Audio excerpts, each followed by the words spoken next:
The sensor log showed only static. Not the clean static of empty space. The textured, almost asterisk breathing static that fleet analyst Verath had learned over 14 standard cycles of deep survey work to associate with calibration errors. She ran the diagnostic 3 times. The array returned the same result each time. Sector 7 Pallid, a small yellow star system on the outer rim of contested space, was empty. No ships, no debris fields, no electromagnetic signatures above background radiation. No gravitational anomalies, no power sources, no communication traffic. Nothing. She almost filed the report and moved on. What stopped her, what she could not explain later, when the Admiralty asked her to reconstruct her decisions in excruciating detail, was a single number buried in the raw data stream. The thermal differential across the system's third planet was off by 0.003 degrees. Not enough to flag automatically. Not enough to mean anything. She flagged it anyway. 3 weeks later, the first patrol ship entered the system and did not come out. Fleet Commander Daseth received the non-response ping at 600 shipboard time and assumed mechanical failure. The Ardent Calculation was an older vessel, its communications array prone to drift, its crew a rotation of junior officers completing their required deep space hours. He logged it as probable technical malfunction, dispatched a recovery vessel, and returned to his morning meal. The recovery vessel also did not respond. It was the silence that bothered him most, not the absence of distress signals. Equipment failures could explain that. It was the absence of anything. No final telemetry burst. No automatic beacon activation. No last partial transmission struggling through damaged antenna arrays.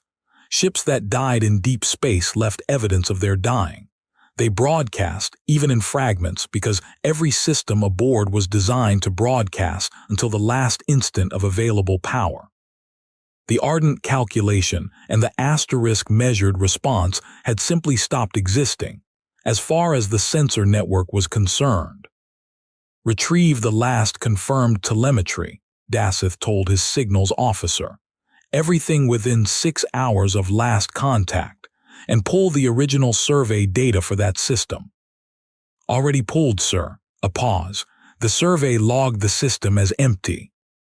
What does the survey show now?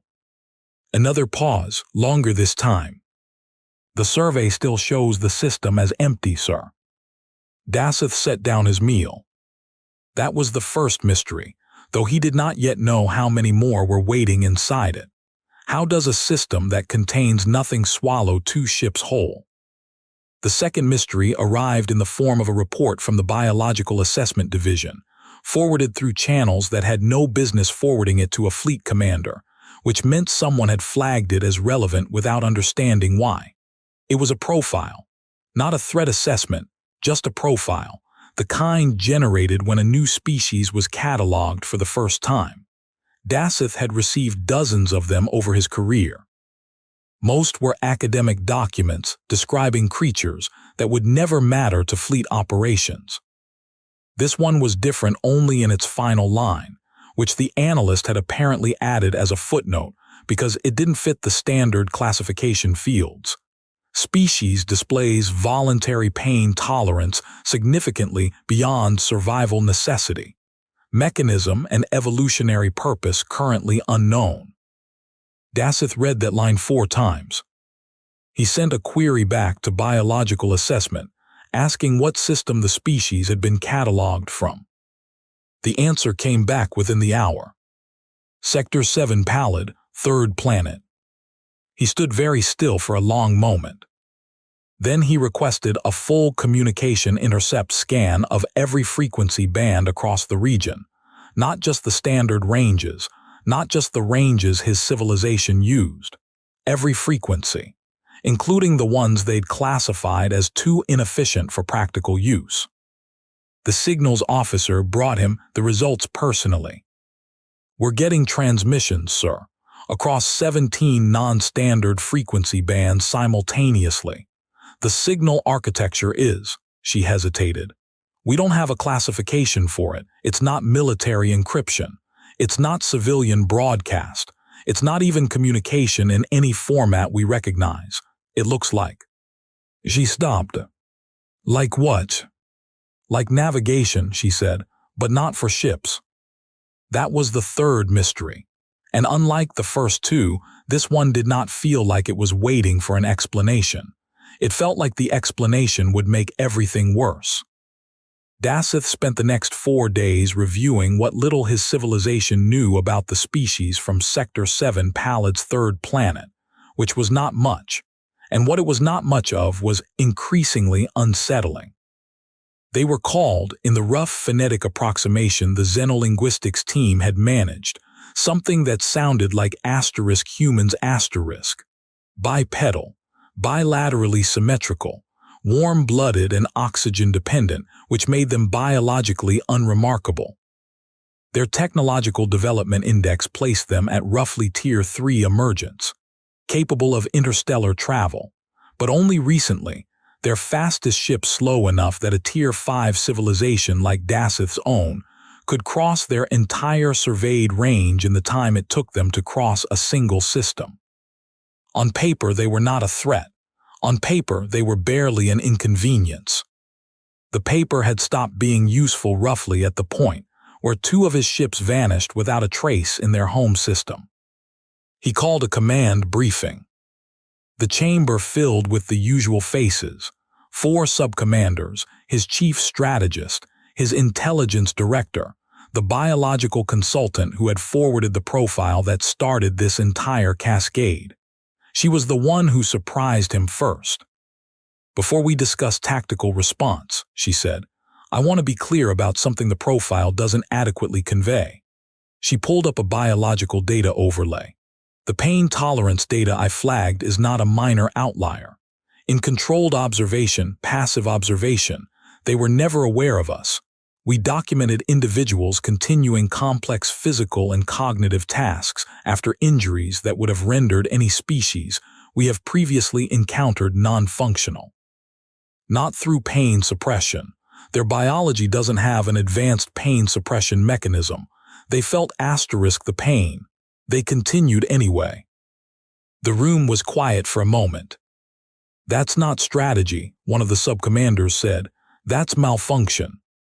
"We thought so too," she said, "at first." "What changed your interpretation?" She looked at the data overlay for a moment before answering. They were doing it on purpose, and they were teaching their young to do the same. Nobody had a response to that. Daseth broke the silence. "The navigation signals. Our signals officer described them as navigational but not for ships. Has anyone determined what they're navigating?" The intelligence director shifted in his seat. "We have a working hypothesis. We believe the signals are positional markers, distributed across a significant range of the system using the planet's own satellites as relay points." He paused. "The pattern is consistent with a 3-dimensional grid. Someone has mapped the interior of this system in a way that doesn't appear on any of our surveys." "They mapped their own system." "Not exactly. The grid doesn't match any known stellar cartography system. The reference points aren't stars or planets or gravitational bodies." He paused again. "We believe the reference points are the ships." The room went very still. "Which ships?" Daseth asked, though some part of him already knew. "All of them," the intelligence director said, "including ours." The 3rd patrol vessel was dispatched against Daseth's recommendation, because the admiralty above him had a different theory, specifically, that the first 2 vessels had suffered simultaneous mechanical failures of a type that could be identified and corrected, and that sending a properly equipped survey team would resolve the question quickly and efficiently. Daseth filed his objection in writing, was overruled in writing, and watched the rigorous inquiry enter Sector 7 Pallad on a Tuesday. By Thursday, it had also stopped transmitting. Except this time, for approximately 90 seconds before it went silent, the rigorous inquiry had been broadcasting. Not a distress signal. Something else, a tight beam transmission on a frequency they'd never used before, directed not toward Fleet Command but toward a specific coordinate that, when Daseth's signals team tracked it, resolved to the surface of the third planet. Someone on the asterisk rigorous inquiry had been trying to talk to the humans. The transmission contents, when decoded, were a standard first contact protocol greeting, basic mathematical sequences, prime numbers, geometric proofs, the kind of universal language opening that every Tier 5 species learned in diplomatic school. 90 seconds of mathematics, then silence. Pull the response data, Daseth said, whatever the planet's surface sent back. There was no response from the surface. What there was, instead, was a change in the navigation signals. The grid that the humans had apparently been broadcasting across the entire system, the one that tracked every ship including Daseth's own, had updated. The rigorous inquiry was now a reference point in the grid. They'd been cataloged. Sir, his signals officer's voice was careful, controlled, the voice of someone who understood that the next words mattered. The grid update included something we didn't expect. The asterisk rigorous inquiry's asterisk position was logged, but so was something else. A second position, very close to the ship, close enough to be aboard the ship. What kind of position? Biological, she said. The signal signature is consistent with a locator beacon, a short-range personal one. A pause.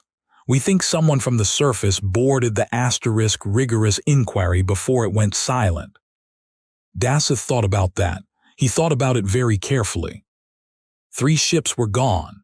67 crew members were unaccounted for, and somewhere aboard one of those ships, or perhaps somewhere in the system, or perhaps somewhere he couldn't see at all, at least one human being was moving through the dark, carrying a beacon, and apparently being tracked by their own people with perfect precision. He didn't ask the question out loud, but his signals officer asked it for him, quietly, like she was afraid of her own words. Sir, were they hunting us, or were they rescuing someone? He didn't have an answer. He requested a full deep scan of all 3 ship trajectories. He wanted every piece of data from every sensor on every vessel from the moment they entered the system to the moment they went silent. He wanted to understand, in sequential order, what had actually happened inside that system. The analysis took 11 hours. When it came back, Daseth read it once, closed the file, sat alone in his office for 7 minutes, and then read it again to make sure he hadn't misunderstood. He hadn't. The ships hadn't been destroyed. There was no weapons signature, no energy discharge, no debris consistent with hull breach or explosive decompression. The thermal profiles, the gravitational wake data, the residual ion trail, all of it pointed to the same conclusion. The ships had been asterisk stopped, physically decelerated and held, not disabled, not attacked, held. And the crew had been removed, alive. He called an emergency briefing, and for the first time in his career, did not know how to begin speaking.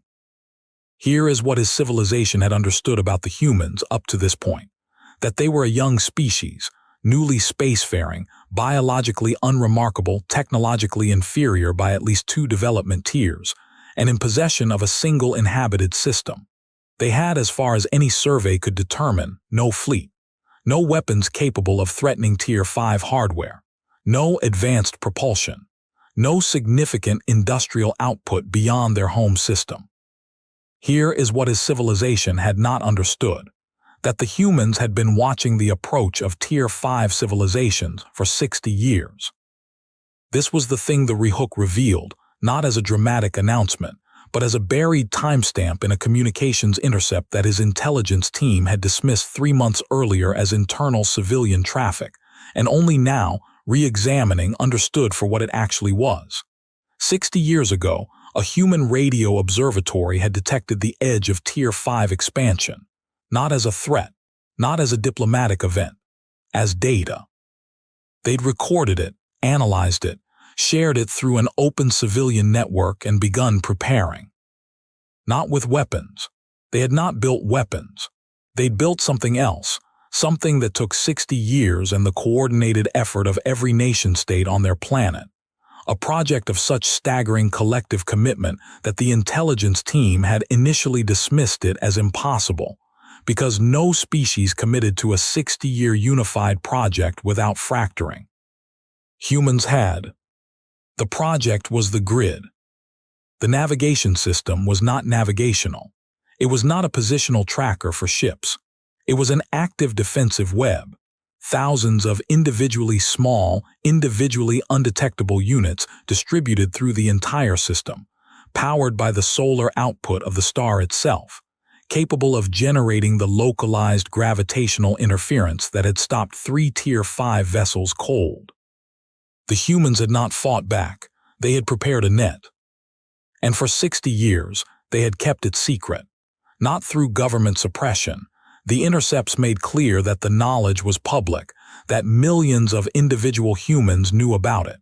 They had kept it secret through collective silence, through a species-wide agreement that this was not information they would share with anyone who was watching.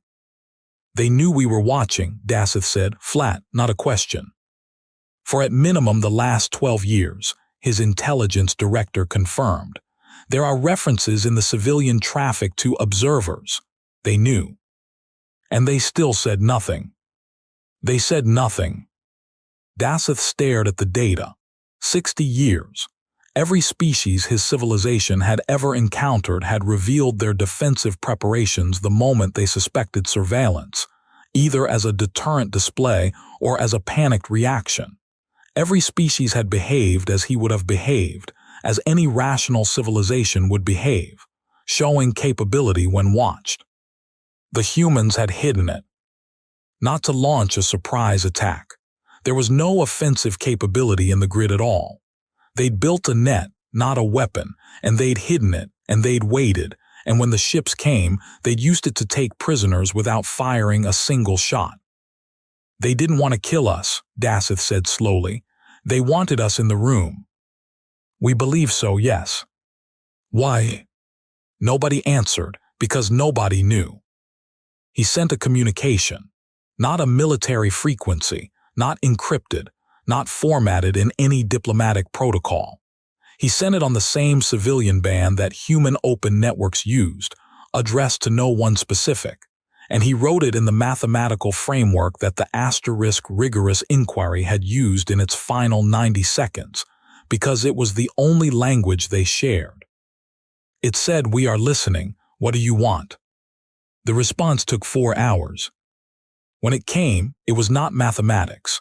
It was language, his language, imperfectly but unmistakably rendered, with grammatical errors in places that somehow made it more terrifying than perfect fluency would have been, because it meant they had been studying his civilization's broadcasts long enough to learn the language but not long enough to perfect it.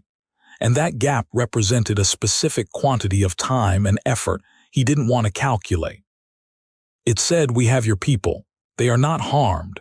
We ask for a conversation. Send one vessel. Send it empty except for one who can decide things." Daseth read it 3 times. "They want to negotiate," his chief strategist said. "They've been holding 60 years of patience as a negotiating position," Daseth said, "and we walked into it." The strategist was quiet for a moment. Then, "What do we do?" Daseth thought about the biological consultant's words. They felt the pain. They continued anyway. He thought about 60 years of collective silence from a species of billions. He thought about a net that didn't kill and a message that asked for a conversation. "We send the ship," he said. "Sir, that's..." They could have destroyed 3 vessels and chose not to. They could have taken the crews and said nothing and we'd still be staring at an empty system. He paused. "They want to talk. Whatever they want to say, I think we need to hear it." The strategist didn't argue further. He recognized the shape of an argument that was already decided. Daseth went himself. This was not protocol. This was not what a fleet commander was supposed to do.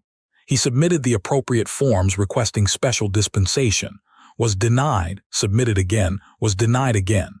and on the third submission included the complete intelligence file, the timeline, the 60-year project data, and a single sentence. I do not believe we have correctly assessed what we are dealing with, and I believe the cost of sending anyone less authorized to make immediate decisions will be measured in ships. He was granted dispensation by a committee that, judging by the speed of their response, was also frightened. He entered the system alone in a diplomatic runner, the smallest class of vessel in the fleet, unarmed, its transponder broadcasting openly. He followed the coordinates the humans had provided.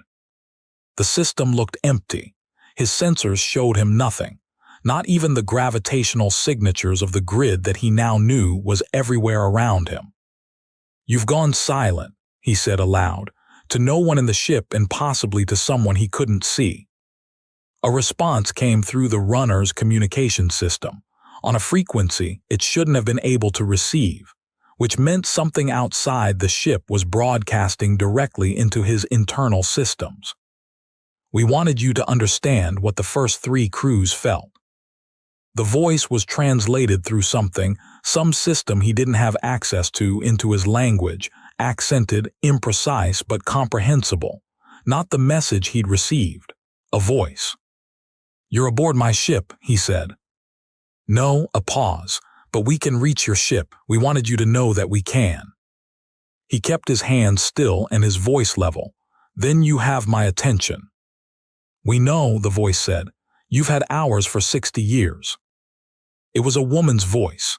He would learn her name later, Yale.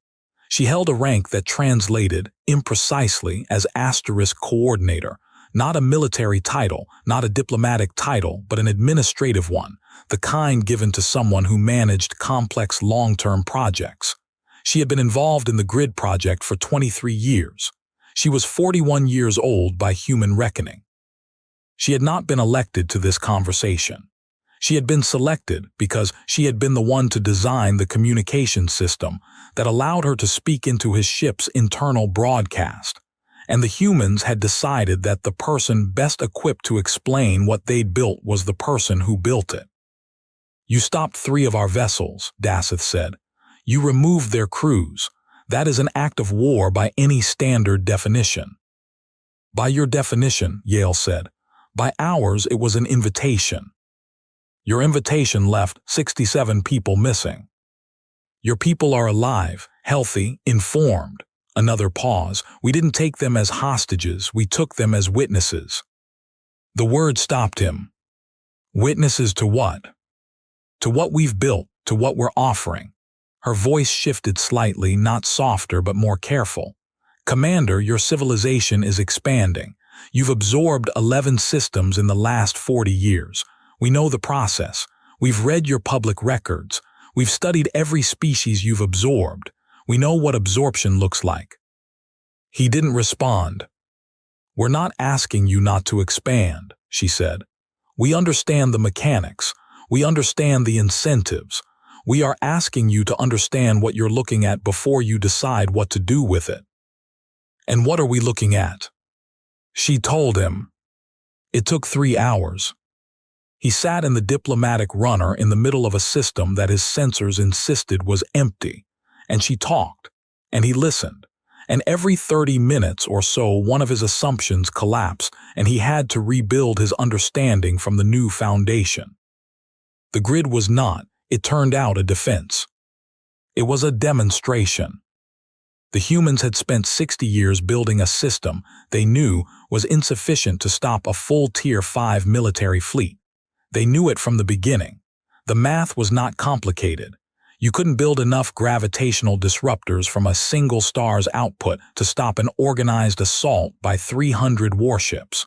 What you could do was stop the first 3. What you could do was prove capability without provoking response. What you could do, if you were a species that had spent 60 years in collective silence waiting for this conversation, was demonstrate that you had chosen asterisk, not asterisk, to use it before it was used on you. They had taken the 3 crews not to bargain with them, but because the grid had been designed to capture rather than destroy, and because they needed. there to be witnesses who could confirm to the fleet that the humans had not fired a single weapon. "You built a trap that doesn't kill," Daseth said, "and you used it to prove you didn't want to fight." "Yes. He stopped, started again. "That is the most complicated way to say we're not a threat that I have ever encountered." "It needed to be complicated," Yale said.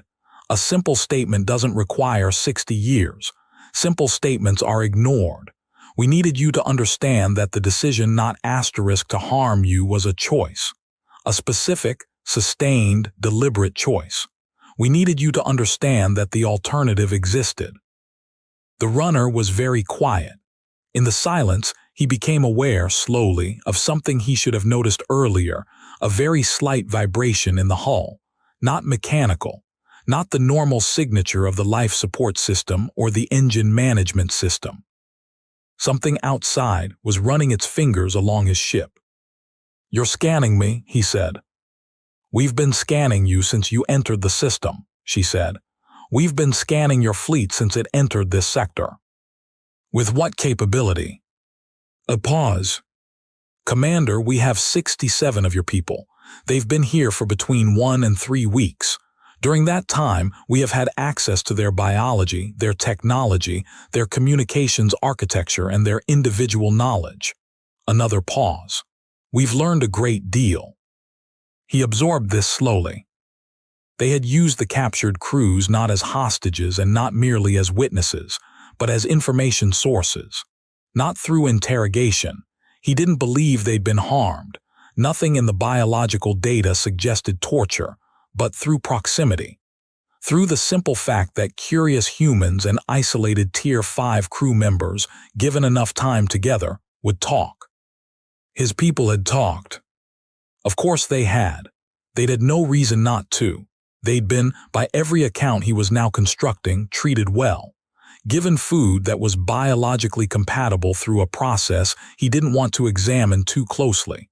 Given communication access to each other. Probably asked questions that seemed like conversation.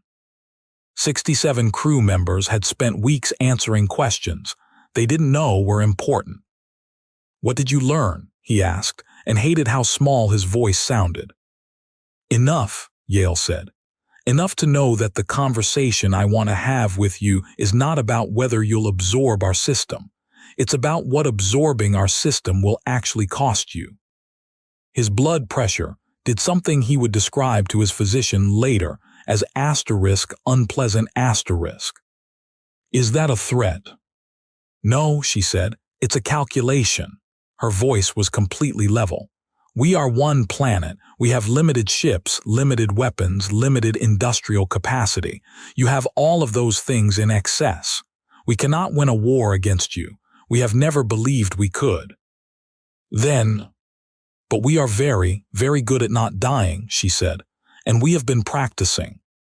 He thought of the footnote in the biological profile. Voluntary pain tolerance significantly beyond survival necessity. He thought of 60 years of collective silence.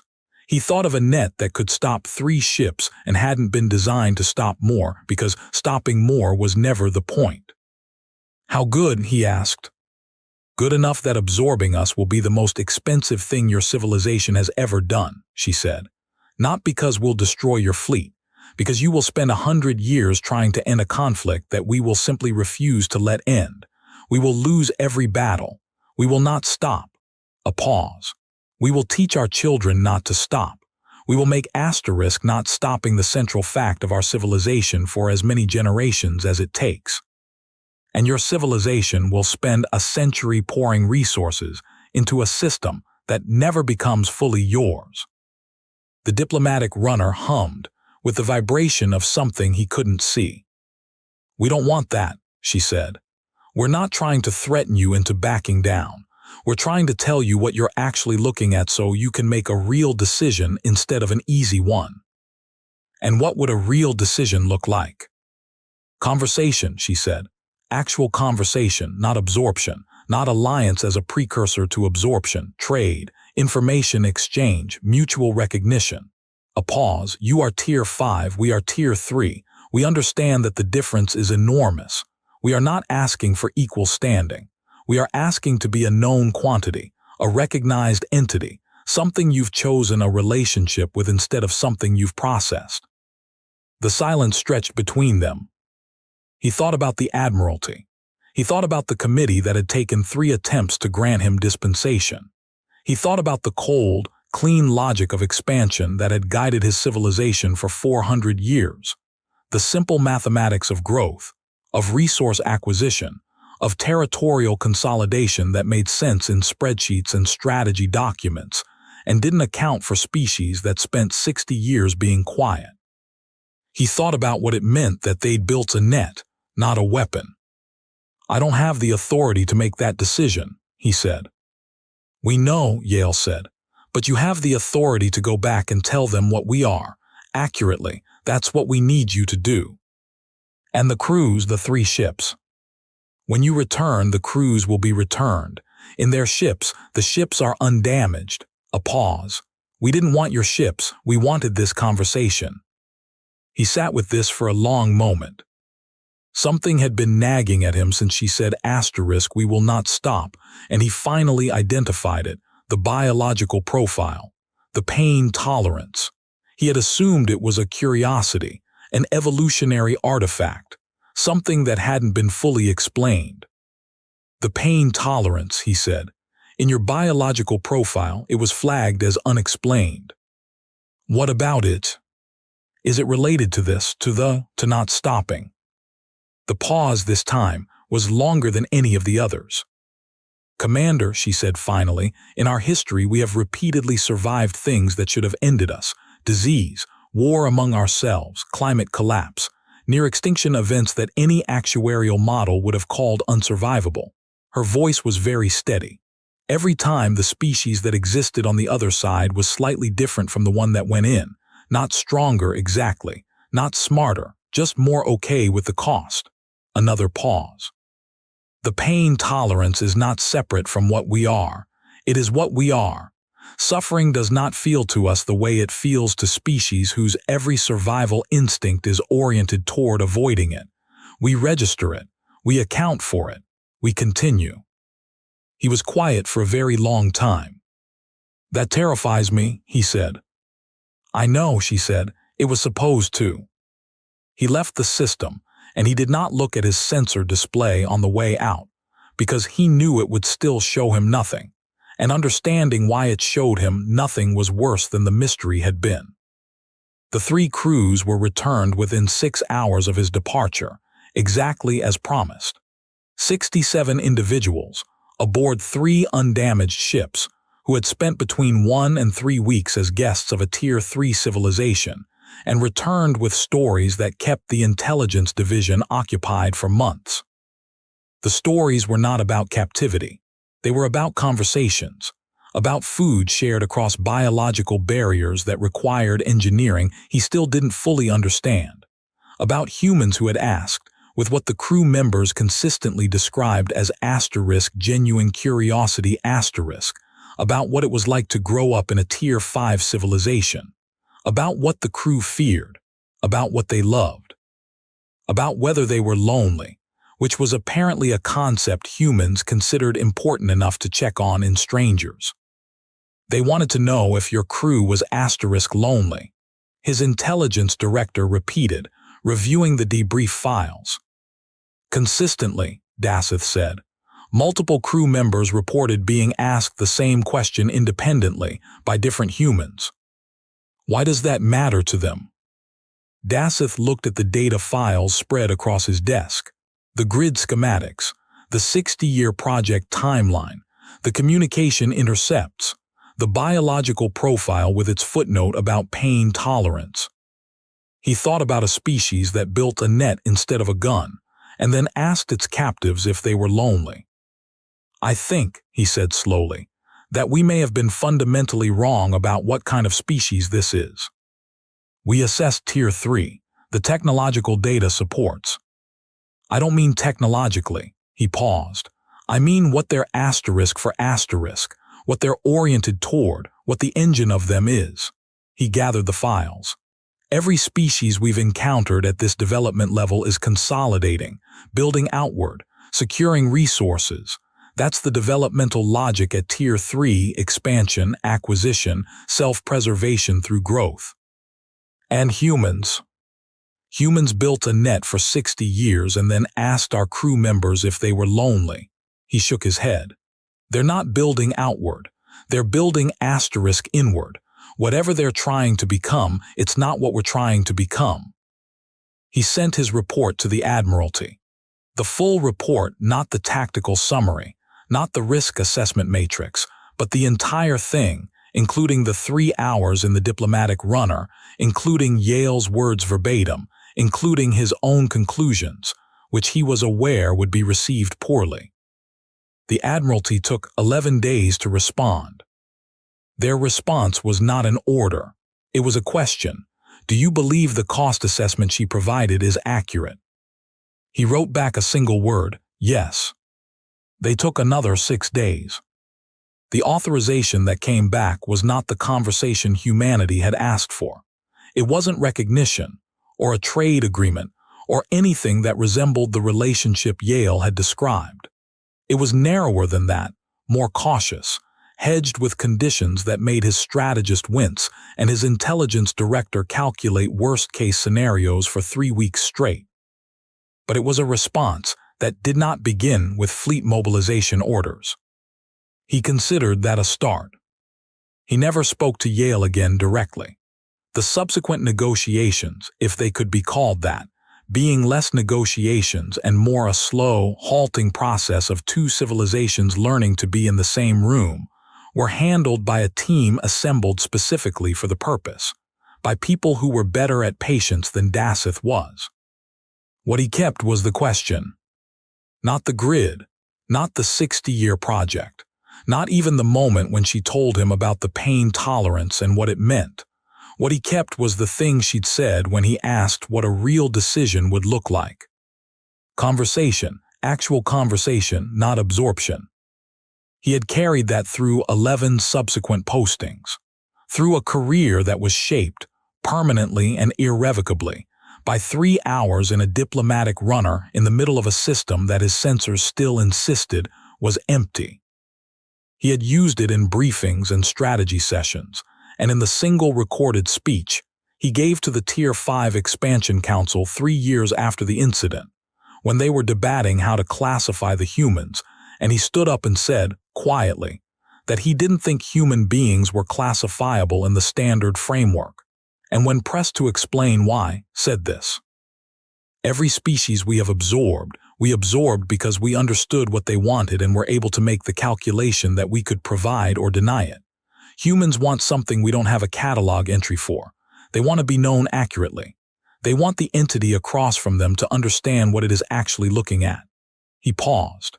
And they are willing to suffer collectively for as long as it takes to make sure that happens, not because suffering has meaning to them, but because they understand that some things are only visible when you pay a cost for seeing them. The Council voted to maintain the provisional non-absorption status. The vote was not unanimous, but it was a majority. Daseth filed his report, returned to his office, and looked at the sensor log from Sector 7 Pallid for the last time. The log that had started it all, the clean, uninformative static of a system that sensors insisted was empty. He thought about the 0.003-degree thermal differential. He thought about the analyst who'd almost filed the report and moved on. He thought about 60 years of silence, and a net built from starlight, and a woman whose title translated as * coordinator asking him through his own ship speakers if he understood what he was looking at. He did not think he fully did. He was not certain he ever would. The galaxy had spent 400 years mapping civilizations by their weapons, their fleets, their industrial output, their territorial ambitions. The maps were very detailed and very confident, and they had not, until 3 ships disappeared into a system that showed nothing, included a column for what a species is willing to endure in order to be understood. There was no adequate symbol for it. He closed the file. Somewhere in Sector 7 Pallid, in a system that every sensor in the fleet still characterized as empty, a net made of light and 60 years of human patience continued its quiet work. Not threatening, not attacking, simply present asterisk, waiting with the particular species of patience that belongs only to things that have already decided they will not stop. The sensors would never find it, he knew that now. Not because the technology was insufficient, because the humans had built it specifically to be invisible to civilizations that were looking for weapons. They had known, 60 years ago, what kind of thing the galaxy would be looking for when it finally looked their way. They had built something else entirely.